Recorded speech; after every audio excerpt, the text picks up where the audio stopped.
Alright, Playa Martini po. For today's video, magluluto tayo ng magsusutin muna tayo ng bawang sibuyas. Ha? Ano? Bayad ka na? Yan. Magluto tayo ng chicken at saka chicken feet.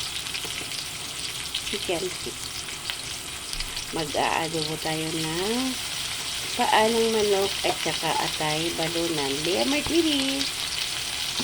So yan mga kapalangga, pinakuluan na po siya. Pinakuluan na po yan sa kanyang templado na rin para mabilis siyang maluto. Okay?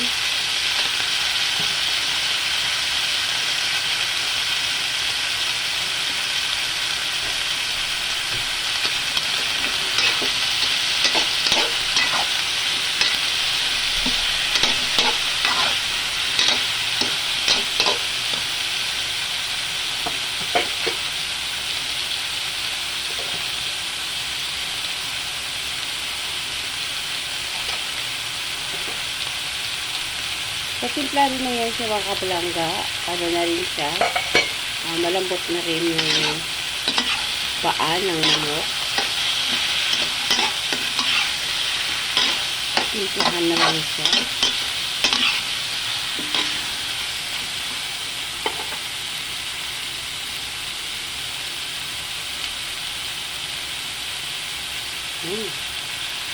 Amoy pa lang, ulam na.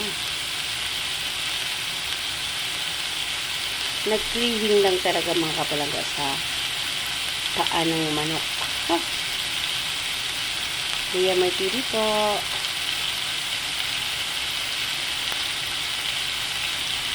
Lagay tayo ng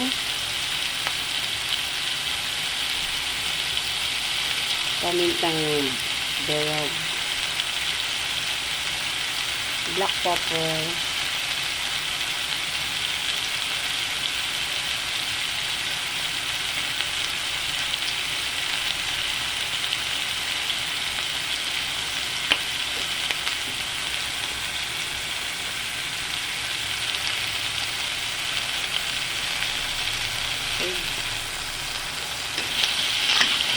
halo lang natin mga kapalangga.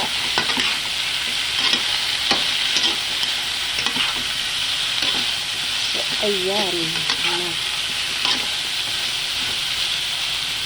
Medyo higit lang natin ng konti. Ilagay natin yung pinagbabadan kanina mga kapalangga. Ayan. Yung sauce na pinagbabadan sa kanya kanina. So, timplado na po yun.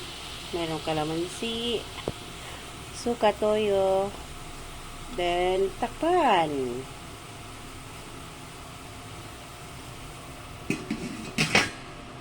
Alright, check natin. Ayan.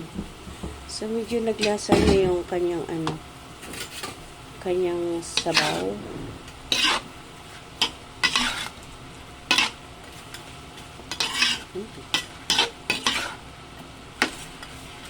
Yummy.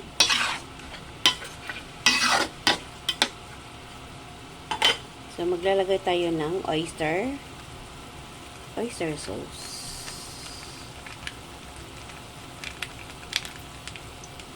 Okay. Halo.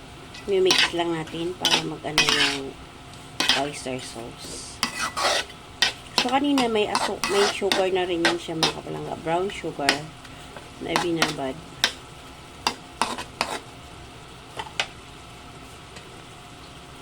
So, mag-add lang tayo ng water.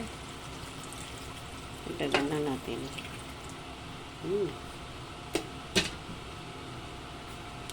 Tapan ulit. Alright, check natin. Ayun.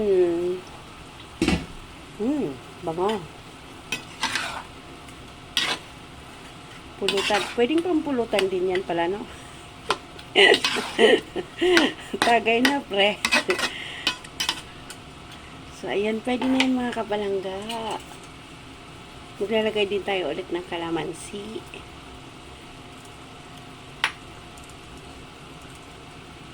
Yummy!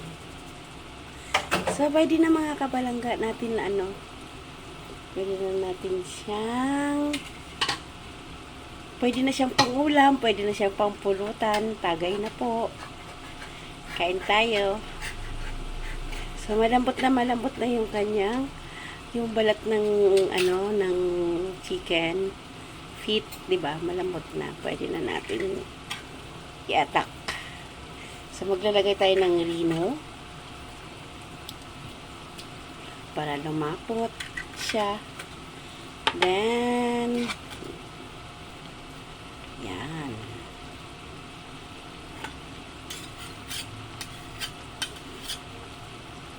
Kaya pag may time. So, yan. Palalakotin lang natin yung rino.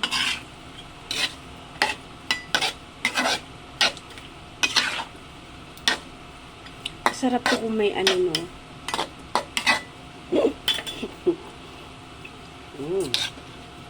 Taste. Ayan, may ang rino. Paki mix. Alubong chicken feet at saka balunan pinagsama. So, masarap yan kapag may tawag dito. Tama-tama tag-ulan pa naman ngayon. Layamar TV po. Okay, done na to. Pwede na. So, ayun. Luto na mga kapalangga. Pwede na tayong kumain. Ciao. Pwede na rin natin gawing pampulutan para pampainit sa katawan dahil malamig ang panahon ngayon. Tayo ay nakaranas ng bagyo. So, again, thank you so much, Layamar TV. God bless everyone. See you around, mga kapalangga. Bye. Salamat.